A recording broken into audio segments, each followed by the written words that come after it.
नमस्कार बच्चों, साधना चैनल में आप सबका स्वागत है। बच्चों, हमने प्रत्यय के दो भाग आपको स्पष्ट किए हैं। भाग 1 जिसमें हमने कृत प्रत्यय को और प्रत्यय की परिभाषा को स्पष्ट किया था। भाग 2 में हमने उसके दूसरे भेद तद्धित प्रत्यय को आपको स्पष्ट किया था। अब आपको प्रत्यय और अच्छी तरह से स्पष्ट हो सकें, आपके जितने भी संदेह हैं वो सब दूर हो सकें, उसके लिए हमने कुछ प्रश्न आपके लिए चयनित किए हैं या उनका निर्माण किया है, ताकि इनके माध्यम से प्रत्यय आपको अच्छी तरह से समझ आ जाएंगे। पहला है आपका, प्रत्यय कितने प्रकार के होते हैं? 3, 4, 2 या 5। तो आपको दो भेद बताए थे, कृत प्रत्यय और तद्धित प्रत्यय, तो इसलिए इसका सही आंसर आपका है 2। वे प्रत्यय जिनके लगने से क्रिया के साधन का बोध हो, वो है आपका कर्तृवाचक, ये कर्ता का बोध कराने वाला है, साधन नहीं है। कर्मवाचक, ये कर्म का बोध कराने वाला है। करणवाचक, करणवाचक आपके साधन का बोध कराता है कि जिस साधन से कर्ता कोई भी कार्य करता है। तो हमारा सही उत्तर होगा करणवाचक। भाववाचक भी नहीं, क्योंकि इससे भाववाचक संज्ञा का निर्माण किया जाता है। थर्ड है आपका, जो प्रत्यय संज्ञा, सर्वनाम तथा विशेषण के अंत में जुड़कर नए शब्दों का निर्माण करते हैं, वे कहलाते हैं कृत प्रत्यय। कृत प्रत्यय हमेशा धातु और क्रिया के अंत में जुड़ते हैं, तो ये आपका रॉन्ग हो गया। तद्धित प्रत्यय, क्योंकि दो ही भेद है प्रत्यय के, तो तद्धित प्रत्यय ऐसा है जो संज्ञा, सर्वनाम और विशेषण के अंत में जुड़ते हैं। ना तो उपसर्ग, उपसर्ग क्योंकि किसी भी शब्द के प्रारंभ में जुड़ते हैं, शुरू में जुड़ते हैं, और संबंधवाचक जो है वो भी परस्पर संबंधों को दिखाता है। तो इसलिए जब ये तीनों आपके गलत हैं, तो राइट आंसर आपका होगा तद्धित प्रत्यय। क्रिया के धातु रूपों के अंत में जुड़ने वाले प्रत्यय क्या कहलाते हैं? अब क्रिया के धातु रूप, ऊपर भी हम 2-3 प्रश्न में लगातार बार बार आपको समझा रहे हैं कि कृत प्रत्यय, धातु और क्रिया के अंत में जो प्रत्यय जुड़ते हैं उन्हें कृत प्रत्यय कहा जाता है। तद्धित संज्ञा, सर्वनाम, विशेषण में जुड़ते हैं, तो ये आपका गलत है। धातु, धातु में नहीं, क्योंकि धातु रूप याद दिया है, हमसे पूछा कि प्रत्यय क्या कहलाता है, तो धातु आपका गलत हो गया। कोई नहीं, ऐसा भी नहीं है कि मैं कोई नहीं है, राइट आंसर आपका हो गया कृत प्रत्यय। प्रत्यय होता है, क्या होता है प्रत्यय? शब्दांश, वाक्यांश, पद्यांश या पदांश। प्रत्यय आपका शब्दांश होता है, पूरा शब्द नहीं होता, शब्द का एक छोटा रूप होता है, लघुतम इकाई होती है, तो इसलिए इसे हम शब्दांश कहते हैं। वाक्यांश तो आपका वाक्य का अंश हो गया, वो बड़ा हो गया है आपका। पद्यांश हम काव्य को कहते हैं, पैराग्राफ को, और पदांश ये भी किसी एक पद का अंश हो गया। तो हमारा सही उत्तर है शब्दांश। इंसानियत शब्द में कौन सा प्रत्यय है? अब इंसान शब्द है आपका मूल शब्द, अब इसमें प्रत्यय कौन सा जुड़ा है? यत प्रत्यय। अगर हम यत प्रत्यय करते हैं तो इंसानी कोई शब्द नहीं होता है, तो यत हमारा गलत हो गया। ता अगर हम करते हैं तो इंसानिय, ये भी कोई शब्द आपका नहीं है, तो ता प्रत्यय भी आपका रॉन्ग हो गया। अब इयत प्रत्यय, क्योंकि इंसान अलग करने पर छोटी ई की मात्रा ई या ता, इयत हमारा बच रहा है, इस तरह से आपको पहचान करना है। तो जब हमारा इस तरह से शब्द बच रहा है, तो यानी इयत हमारा राइट आंसर है, और नियत भी हमारा नहीं होगा, क्योंकि इंसा शब्द भी कोई नहीं होता है। बहाव शब्द का प्रत्यय बताइए। बहाव शब्द में बह शब्द से आपका बना है, तो इसमें बह तो बहना धातु हो गया है, तो इसमें ये तो प्रत्यय आपका हुआ नहीं, ये गलत हो गया। हाव कुछ नहीं, क्योंकि बा केवल नहीं होता, बा उपसर्ग एक तरह से हो जाता है, तो हाव भी आपका गलत हो गया है। अब आव प्रत्यय लगाने से बहाव, जैसे कहते हैं ना पानी का बहाव बहुत तेज है, तो बहाव शब्द आपका बनेगा बह धातु में लगने से, और आवा भी आपका गलत है। जब कभी आपको कंफ्यूजन हो, समझ ना आ रहा हो, तो आप चारों ऑप्शन को एक एक करके देखिए कि अगर हम इसका प्रयोग करते हैं तो इसका क्या मतलब होगा, इसको लगाने से करने से हमारा बा का कुछ अर्थ नहीं बचेगा। तो इस तरह से चारों शब्दों को एक एक करके अगर आप देखेंगे तो सही आंसर आपका स्वयं ही निकलता चला आएगा। आहट, आवट, आस आदि किस प्रकार के तद्धित प्रत्यय हैं? अब कर्तृवाचक, कर्मवाचक। अब कर्तृवाचक का मतलब होता है कर्ता, कार्य करने वाला, तो कर्ता तो हो नहीं सकता इसमें, ना ही ये कर्म का बोध करा रहा है। ये भाववाचक, भाववाचक संज्ञा में ही आपके प्रयुक्त होते हैं, जैसे आपका होता है गर्माहट, सजावट, ठीक है, मिठास। तो इस तरह के जो शब्द हैं वो हमारी भाववाचक संज्ञा के अंतर्गत ही बनते हैं, और ना ही ये संबंधवाचक है। संबंधवाचक में फुफेरा, मौसेरा, चचेरा ये शब्द आपके आते हैं। तो जब ये तीनों आपके उचित नहीं बैठ रहे हैं तो सही आंसर आपका भाववाचक होगा। औपचारिक शब्द में कौन सा प्रत्यय है? अ। औपचार में और शब्द आपका शुरू में है, तो पहली बात तो शुरू में उपसर्ग होते हैं, प्रत्यय कभी प्रारंभ में नहीं होते, अंत में होते हैं, तो आपका वैसे ही गलत हो गया। अब का, अब अगर हम का प्रत्यय इसको करते हैं तो औपचारिक का कोई मतलब नहीं होता, तो का प्रत्यय भी आपका रॉन्ग हो गया। ईक, अब ईक में यहाँ आप देखिए छोटी ई की मात्रा है, तो ये बड़ी ई वाला भी आपका बेकार हो गया, गलत हो गया। तो आपका राइट बचता है इक, छोटी ई की मात्रा, क्योंकि जब मैंने प्रत्यय स्पष्ट किए थे तो बार बार मैंने मात्राओं पर फोकस किया था कि जो मात्रा का बड़ी ई की मात्रा है तो उसी तरह का शब्द बनेगा, छोटी ई की मात्रा है तो आपका उसी तरह का शब्द बनेगा। नेक्स्ट है आपका कृदंत प्रत्यय किन शब्दों के साथ जुड़ते हैं? संज्ञा के साथ। संज्ञा के साथ कौन से शब्द जुड़ते हैं? तद्धित प्रत्यय जुड़ते हैं। सर्वनाम के साथ भी तद्धित प्रत्यय होते हैं, और क्रिया, अव्यय, क्रिया के साथ ही केवल कृदंत प्रत्यय, क्योंकि धातु और क्रिया के साथ ही कृदंत प्रत्यय का प्रयोग किया जाता है, अव्यय के साथ भी कोई प्रयोग नहीं होता है। पांडव शब्द में कैसा प्रत्यय है? कृदंत है।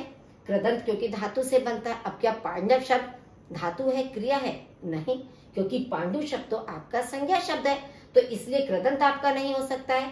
तद्धित हो सकता है इसलिए क्योंकि पांडु संज्ञा शब्द है, संज्ञा शब्द के बाद में आपका वा प्रत्यय जुड़ा है, इसलिए आपका ये तद्धित प्रत्यय होगा। स्त्री भी नहीं हो सकता है क्योंकि ये स्त्रीलिंग का कोई शब्द नहीं है, और प्रत्यय नहीं है ऐसा भी नहीं है क्योंकि एक प्रत्यय तद्धित आपका इसमें आ रहा है।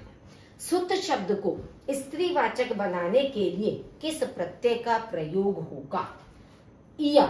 अब सुत में अगर आपने लगाया इया तो सुतिया शब्द बन गया, सुतिया कोई शब्द नहीं होता, तो इया आपका गलत हो गया। ई प्रत्यय अगर आप लगाते हैं तो सूती शब्द हो जाएगा, सूती कोई शब्द नहीं होता है, तो ये भी आपका गलत हो गया। इक प्रत्यय लगाते हैं तो सुतिक शब्द हो गया, सुतिक शब्द आपका कोई नहीं बनता है। केवल आ प्रत्यय लगाने से सुता, सुत कहते हैं पुत्र और सुता कहते हैं पुत्री, तो आ प्रत्यय लगाने से सुत में आपका सुता शब्द का निर्माण होगा। निम्नलिखित में से कौन सा शब्द प्रत्यय युक्त नहीं है, यानी कि जिसमें प्रत्यय का प्रयोग नहीं किया गया है? अब बोली शब्द, बोल शब्द में ई प्रत्यय लगाने से बोली बन गया, ये सही है। भाष शब्द में भाष धातु में आ लगाने से भाषा बन गया। प्यासा से आपका प्यास से पिपासा बन गया, और अंकुर, अंकुर में आपका कोई भी प्रत्यय का प्रयोग नहीं किया गया है, यहाँ कोई प्रत्यय हमारा दृष्टिगोचर नहीं हो रहा है। विचार में एक प्रत्यय जोड़ने से कौन सा नया शब्द बनेगा? वैचारिक, विचारिक, विचौरिक और वैचारिक। देखिए जब हम उच्चारण करते हैं, आप किसी भी चीज का उच्चारण करके देखिए, वैचारिक शब्द हम नहीं बोलते हैं, तो ये आपका गलत। ना कि हम कोई विचारिक शब्द बोलते हैं तो विचारिक भी नहीं होगा, और विचौरिक भी कोई शब्द नहीं है, हम बोलते हैं वैचारिक। जब कहते हैं ना कि वैचारिक मतभेद, कि विचारों का मतभेद आपस में होना, तो वैचारिक हमारा सही उच्चारण है और यही इसका सही उपयोग होगा। निम्नलिखित में से किस शब्द में तद्धित प्रत्यय का प्रयोग हुआ है? वार्षिक, वर्ष शब्द में इक प्रत्यय लगाने से वार्षिक बना है, वर्ष आपका क्या है? संज्ञा शब्द है। भिड़ंत, भिड़ से ये बनने पर ये आपका धातु हो गया भिड़ना, तो ये आपका कृत प्रत्यय है, तद्धित नहीं है। लड़ाई लड़ना ये भी आपकी धातु है, आपका कृत प्रत्यय हो गया। मिलना ये भी आपकी धातु है। तो जब ये तीनों धातु शब्द हैं तो इसके अलावा केवल वर्ष आपका संज्ञा शब्द बना, जिसमें इक प्रत्यय लगाने से आपका वार्षिक बना, और ये तद्धित प्रत्यय होगा। नेक्स्ट है आपका कर्तव्य में प्रयुक्त कौन सा प्रत्यय है? तव्य, क्री, या कर। अब आप देखिए कि कर्तव्य, कर आपका पूरा शब्द है। अब इसमें तव्य लगाने से ही आपका कर्तव्य बना है।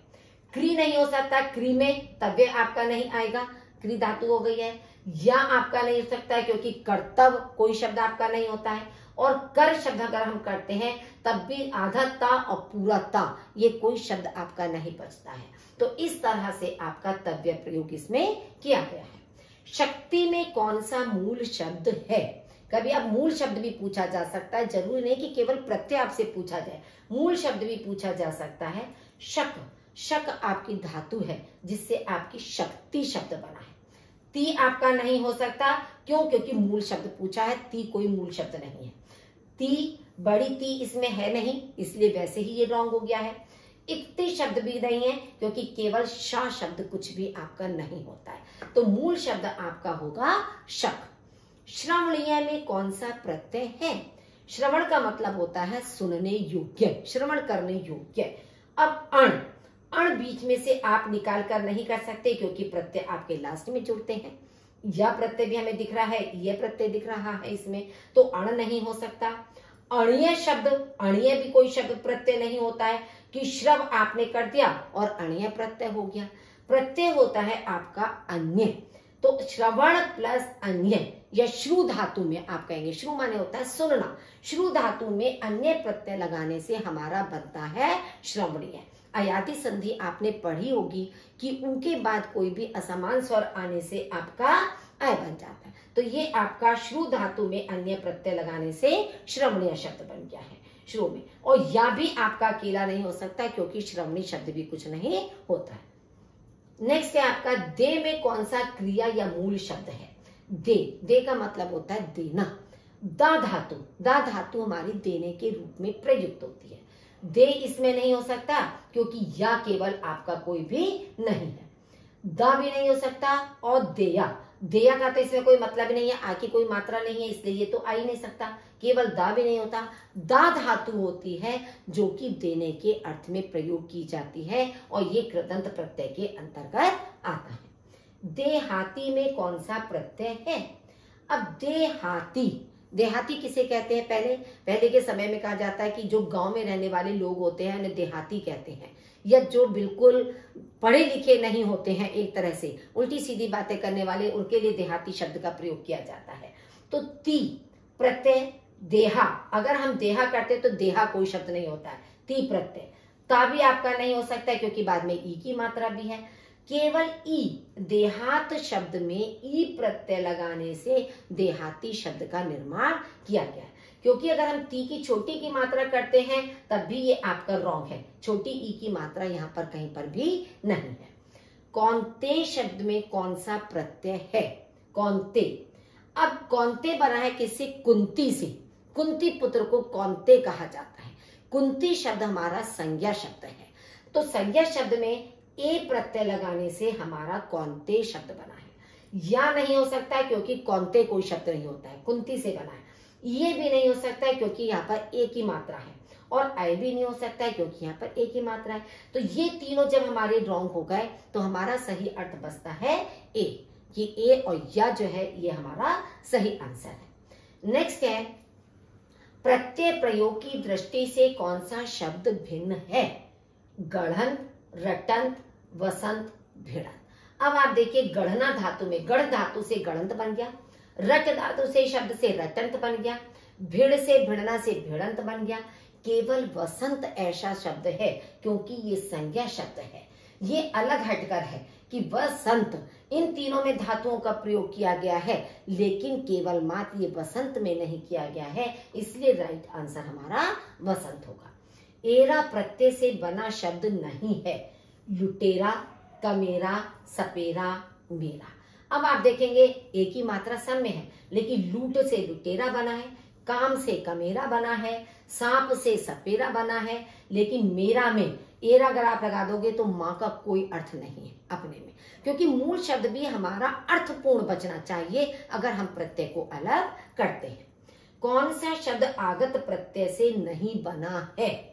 चालबाज आपका आगत, मैंने उर्दू फारसी के प्रत्यय जब आपको बताए थे तब मैंने आपसे बोला था इन्हें आगत प्रत्यय भी कहा जाता है। तो चालबाज आपका उर्दू फारसी का शब्द है, आगत हो गया। अक्लमंद आपका उर्दू फारसी का है, दवा खाना आपका उर्दू फारसी का है। केवल दयालु शब्द आपका आगत या उर्दू फारसी का शब्द नहीं है, तो इसलिए यह आगत प्रत्यय से नहीं बना है और यह हमारा सही उत्तर होगा। आपका है कौन सा शब्द कृदंत नहीं है? कृदंत नहीं है। कृदंत कौन से होते हैं? धातु से बनने वाले। गायक, लुहार, मरियल, उड़ान।